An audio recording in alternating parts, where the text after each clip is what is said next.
কিরে রোহন, কখন আসলি? আসা আমার 5 মিনিট হইলো। আয় বস। আজ দুপুর বেলা কি দিয়ে ভাত খেয়েছি? আর সে কথা বলিস নি ভাই, খুব কষ্ট করি ঘরের ভেতরে রান্না করে ঘরের ভেতরে খেয়েছি।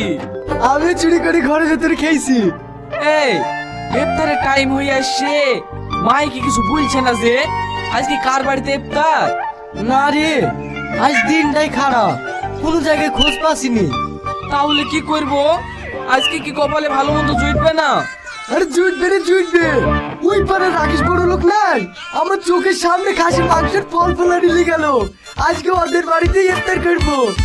এই ওই বাড়িতে যা পড়তেছে নাকি, তাই ইফতার করতে যাবি?